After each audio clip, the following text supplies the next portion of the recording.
Hi friends, দেখো এই দাদাভাইটা জিরাট থেকে তারাপীঠ যাচ্ছে। তা আমাদের বাড়ি হচ্ছে সমুদ্রগড় শিবতলার কাছে। দাদাভাইটা এখানে যে শিব মন্দিরে বসে আছে, তাই আমরাও এসেছিলাম সবাই দেখতে। দাদাভাইটাকে সবাই প্রণাম করছে।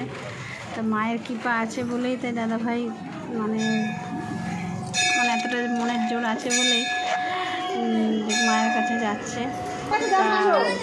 এখন মানুষ একটা দিন হাঁটতে পারে না, কিন্তু উনি আজকে 10 দিন হয়ে গেল। প্রথম সোমবারে বেরিয়েছে, আজকে হচ্ছে 10 দিন হয়ে গেল।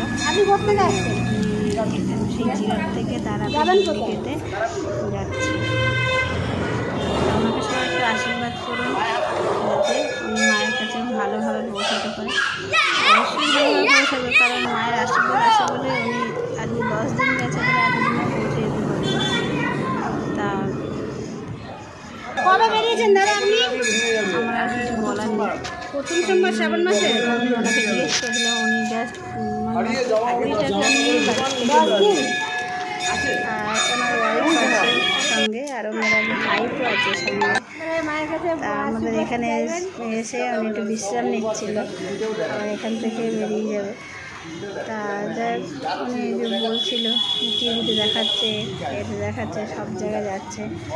তা ওনারা উনি আর কি বলতে চাইছে যে আমি আমার একার জন্য যাচ্ছি না, আমি সব মায়ের ভক্তদের জন্য আমি এমনি দাদা কী করেন আপনি শুভকামনার জন্য যাচ্ছি, সবাই যাতে ভালো থাকে, সুখে থাকে।